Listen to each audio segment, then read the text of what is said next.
Hello दोस्तों, इस video में हम बात करेंगे पार्ट्स ऑफ स्पीच की और साथ ही जानेंगे पहले पार्ट ऑफ स्पीच नाउन के बारे में। तो सबसे पहले हम ये समझते हैं कि पार्ट्स ऑफ स्पीच कहते किसे हैं, यानी कि पार्ट्स ऑफ स्पीच की डिफिनीशन क्या होती है। तो दोस्तों, पार्ट्स ऑफ स्पीच अंग्रेजी ग्रामर में शब्दों के वे समूह हैं जिनमें शब्दों को उनके कार्य और प्रयोग के आधार पर बांटा जाता है। तो ये हो गई पार्ट्स ऑफ स्पीच की डिफिनीशन। अब हम ये जानेंगे कि पार्ट्स ऑफ स्पीच की कुल संख्या कितनी होती है। तो दोस्तों, कुल 8 पार्ट्स ऑफ स्पीच होते हैं, जिनमें पहला क्या है, नाउन है, दूसरा प्रोनाउन है, तीसरा एडजेक्टिव है, चौथा पार्ट ऑफ स्पीच वर्ब है, पांचवा एडवर्ब है, छठा प्रीपोजिशन है, सातवां पार्ट ऑफ स्पीच कंजक्शन है और आठवां इंटरजेक्शन है। तो इस तरह से कुल 8 पार्ट्स ऑफ स्पीच हो गए। अब हम इनमें से पहले पार्ट ऑफ स्पीच नाउन की बात करेंगे।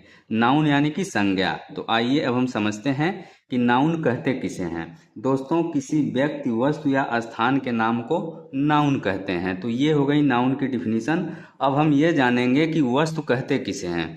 दोस्तों, ऐसे पदार्थ जिनको हम छू सकें, देख सकें, सुन सकें, चख सकें, सूंघ सकें, तो वे सभी पदार्थ वस्तु कहलाते हैं। इसके साथ ही ऐसी बातें जिनको कि हम केवल सोच सकें और जिनको हम इंद्रियों के द्वारा महसूस न कर सकें, तो वे बातें भी वस्तु के अंदर ही आती हैं। तो ये हो गया नाउन। अब हम नाउन को कुछ एग्जाम्पल्स के द्वारा जानेंगे। तो सबसे पहले example number 1, Akbar was a great king, यानी अकबर एक महान राजा था। तो यहाँ पर अकबर क्या है, व्यक्ति का नाम है जो कि नाउन है। इसी तरह से किंग भी क्या है, व्यक्ति का ही नाम है जो कि नाउन है।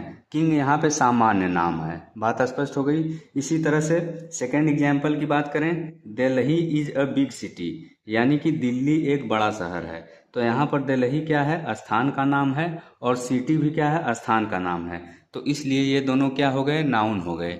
इसी तरह से तीसरे एग्जाम्पल की बात करेंगे, द सन शाइन्स ब्राइट, यानी सूरज तेज चमकता है। तो यहाँ पर सन क्या है, वस्तु का नाम है, तो इसलिए सन यहाँ पे नाउन है। इसी तरह से चौथे एग्जाम्पल की बात करें, हिज करेज वोन हिम ऑनर, यानी उसके साहस ने उसे सम्मान दिलाया। तो यहाँ पर करेज और ऑनर ये दोनों नाउन हैं। तो इन दोनों को हम केवल सोच सकते हैं, अपनी इंद्रियों के द्वारा महसूस नहीं कर सकते हैं, लेकिन तब भी ये दोनों क्या हैं, वस्तु हैं। तो इसलिए करेज और ऑनर क्या हो गए, नाउन हो गए। तो दोस्तों, ये था आज का वीडियो। यदि वीडियो आपको अच्छा लगे तो वीडियो को लाइक करें, शेयर करें, और इसी तरह के ढेर सारे इंग्लिश ग्रामर वीडियो देखने के लिए चैनल सब्सक्राइब जरूर करें। Thanks for watching.